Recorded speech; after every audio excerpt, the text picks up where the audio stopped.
सफ़र। दोस्तों, ये शब्द जितना खूबसूरत सुनने में लगता है, असल में उतना है नहीं। या यूँ कहें कि ये इस बात पे ज़्यादा निर्भर करता है कि आप किसका सफ़र तय कर रहे हैं, मंजिल का, रास्तों का, ज़िंदगी का या फिर मौत का।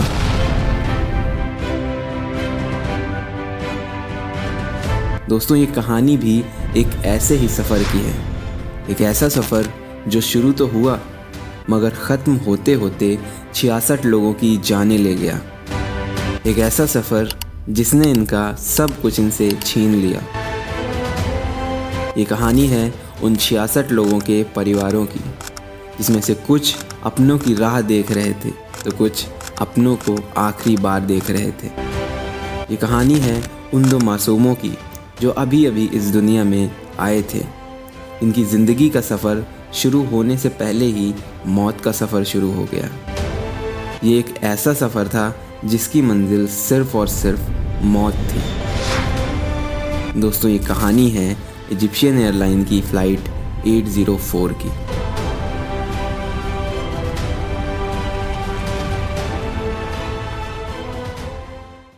तो नमस्कार दोस्तों, मेरा नाम है शिवम और चलिए आज के इस वीडियो में समझते हैं इस इनफेमस इजिप्ट एयर फ्लाइट 804 की मिस्ट्री को गहराई से। Egypt Air Flight 804, which disappeared over the Mediterranean. An Egypt airplane with 66 people on board has crashed. For Egypt Air Flight 804, the Egypt Air An Egypt Air flight dropping off radar overnight on its way from Paris to Cairo with 66 people on board. तो ये बात है 18 मई 2016 की रात 11:09 की, जब Egyptian airline Egypt Air का एक passenger plane flight 804 56 passengers, 5 flight attendants, 2 pilots and 3 security personnel के साथ अपने डेली रूटीन के अकॉर्डिंग उड़ान करता है। ये प्लेन पेरिस के चार्ल्स डी गाउले एयरपोर्ट से इजिप्ट की कैपिटल कायरो इंटरनेशनल एयरपोर्ट की ओर जा रहा था। अब अपने स्केड्यूल के अकॉर्डिंग रात 11:09 पर फ्लाइट टेक ऑफ करती है। शुरुआती 3 घंटे और 21 मिनट का सफ़र तो बड़े ही आराम से गुजरता है, लेकिन अचानक से 19 तारीख की सुबह 2:30 पर ये प्लेन रडार से गायब हो जाता है और इस समय पर ये प्लेन फ्लाइट लेवल 370 यानी कि लगभग 11.3 किलोमीटर के ऑल्टीट्यूड पर था और डिसअपेयर होने से पहले इसकी लास्ट लोकेशन इजिप्शियन कोस्ट से लगभग 280 किलोमीटर दूर ईस्टर्न मेडिटेरेनियन सी के ऊपर थी। गायब होने के 1 मिनट पहले एयरक्राफ्ट का आखिरी एकार्स मैसेज रिसीव होता है ग्राउंड स्टेशन को। एकार्स एक एक्रोनिम यानी कि शॉर्ट फॉर्म है aircraft communication addressing and reporting system का, जो कि बेसिकली एक डिजिटल डेटा लिंक सिस्टम है जिसकी मदद से एयरक्राफ्ट से ऑटोमेटिकली शॉर्ट मैसेजेस ट्रांसमिट होते रहते हैं एंड ग्राउंड स्टेशन को ये मैसेजेस टेक्स्ट फॉर्मेट में रिसीव होते हैं और ये सब होता है एयरबैंड रेडियो या फिर सैटेलाइट के थ्रू। अब लास्ट एकार्स मैसेज के 4 मिनट बाद लगभग 2:33 पर ग्राउंड स्टेशन से एयरक्राफ्ट का कांटेक्ट पूरी तरीके से खत्म हो जाता है और 2:36 पर एयरक्राफ्ट के ELT यानी कि इमरजेंसी लोकेटर ट्रांसमीटर से 2 ट्रांसमिशंस रिसीव होते हैं इंटरनेशनल कोस्ट पाथ सैटसेट सिस्टम को।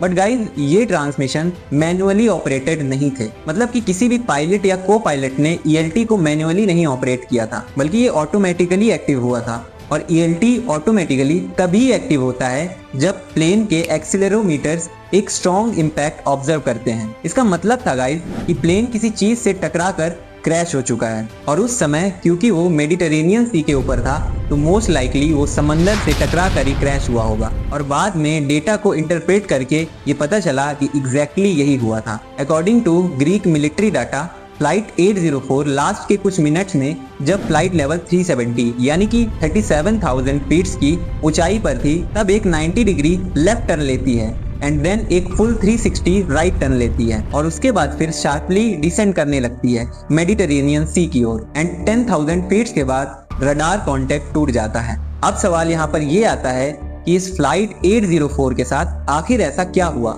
कि ये अचानक से मेडिटेरेनियन सी पर जाकर क्रैश हो गया। और हैरानी की बात तो ये है कि पायलट्स की तरफ से भी कोई डिस्ट्रेस सिग्नल या फिर मेडे कॉल नहीं आया। और तो और गाइज, उस रात ईस्टर्न मेडिटेरेनियन के ऊपर मौसम भी बिल्कुल क्लियर था। तो फिर आखिर ऐसा क्या हुआ? फ्रेंड्स, इस सवाल का जवाब उन लास्ट के कुछ एकार्स मैसेज में ही छिपा हुआ था जो प्लेन डिसअपेयर होने से पहले आए थे। 2:26 से 2:29 के बीच ग्राउंड स्टेशन को टोटल 7 एकार्स मैसेज रिसीव हुए थे, जो कि ये थे।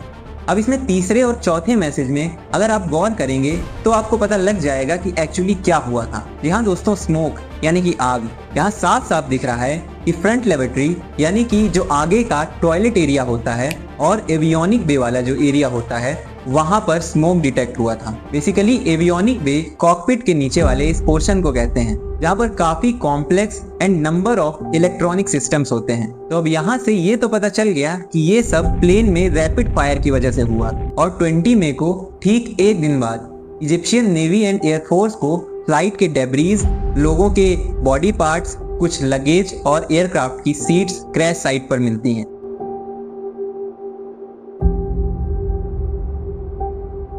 तो यहाँ से ये तो पता चल चुका था कि विमान में मौजूद 66 लोग अब इस दुनिया से हमेशा के लिए जा चुके थे और इन सब के पीछे सिर्फ और सिर्फ आग थी। लेकिन यहाँ सबसे बड़ा सवाल था कि ये आग आखिरकार लगी कैसे।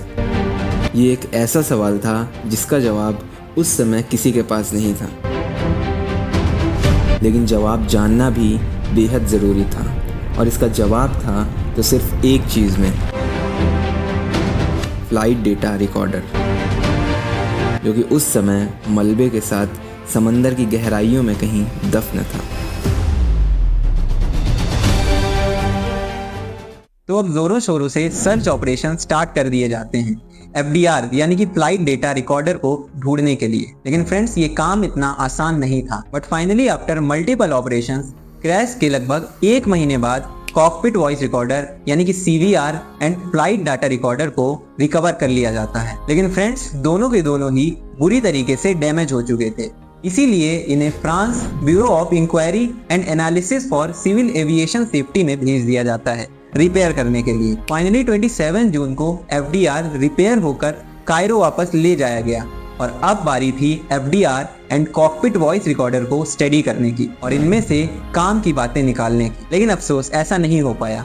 एक्चुअली फ्लाइट जब 37,000 फीट के ऑल्टीट्यूड में थी तब इसके FDR ने रिकॉर्डिंग करनी बंद कर दी थी। मतलब इस सारी मेहनत पर पानी फिर गया। हाँ, एक चीज कॉकपिट वॉइस रिकॉर्डर से पता चली कि एक पायलट ने आग बुझाने की कोशिश की थी प्लेन क्रैश से पहले। बट गाइस, सवाल अभी भी वहीं का वहीं था कि आखिर ये आग लगी कैसे। इधर कोई सॉलिड एविडेंस न मिलने पर कॉन्स्पिरेसी थ्योरीज बनने लगी। दुनिया भर के मीडिया हाउसेज तमाम अलग अलग रिपोर्ट पब्लिश करने लगे। शुरुआती दिनों में इस इंसिडेंस को टेररिज्म एंड इंसर्जेंसी से रिलेट किया जा रहा था। 15 दिसंबर 2016 को इजिप्शियन इन्वेस्टिगेटर अनाउंस करते हैं कि उन्हें विक्टिम्स की बॉडी पार्ट्स पर एक्सप्लोजिव्स के एविडेंसेस मिले हैं। बट 7 मई 2017 को फ्रेंच ऑफिशियल्स ने स्टेट किया कि कोई भी एक्सप्लोजिव्स नहीं मिले हैं उन्हें विक्टिम्स की बॉडी पर। 13 जनवरी 2017 को एक फ्रेंच न्यूज़पेपर ले पेरिजियन में एक आर्टिकल पब्लिश होता है जो क्लेम करता है कि फ्रेंच अथॉरिटीज के अकॉर्डिंग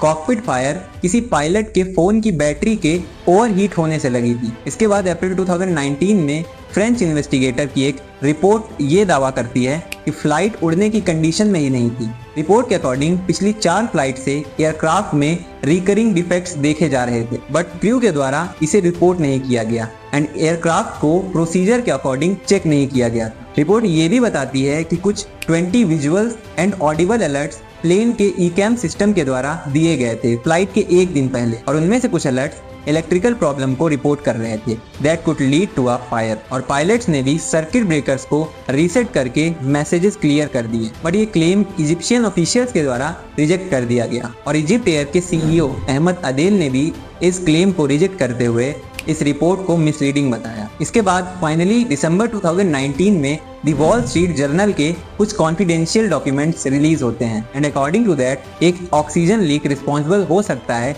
इस एक्सीडेंट के पीछे, क्योंकि कॉकपिट वॉइस रिकॉर्डर पर एक साउंड नोटिस किया गया था पायलट के फायर डिक्लेयर करने से पहले, जो कि काफी हद तक सिमिलर था किसी हाई प्रेशर लीक के। एंड अप्रैल 2022 में फिर से एक इन्वेस्टिगेशन रिपोर्ट आती है और इसके अकॉर्डिंग भी ऑक्सीजन लीक ही मेन रीजन था इसके पीछे, क्योंकि पायलट के एक ऑक्सीजन मास्क से लीक हो रही थी, क्योंकि ऑक्सीजन मास्क गलती से इमरजेंसी मोड पर सेट हो गया था जब इसकी कुछ दिनों पहले मेंटेनेंस की जा रही थी तब। और सबसे बड़ी बात, उस समय इजिप्शियन एयरलाइंस में कॉकपिट में स्मोक करना प्रोहिबिटेड नहीं था। यहाँ गाइस इसका मतलब ये है कि उस समय पायलट्स आराम से स्मोक करते थे कॉकपिट में। अब आप खुद ही समझ सकते हैं कि oxygen plus cigarette is equals to. पर फिर भी गाइज इसका भी कोई 100% प्रूफ नहीं है और इसीलिए ये भी सिर्फ एक हाइपोथेसिस है जो कि इस समय मोस्ट एक्सेप्टेबल है और इसीलिए ये one of the biggest airline mysteries में से एक है। इस एक्सीडेंट के बाद 804 फ्लाइट नंबर ही हमेशा के लिए अबॉलिश कर दिया गया और इस तरह इस फ्लाइट 804 का सफ़र हमेशा के लिए ख़त्म हो गया।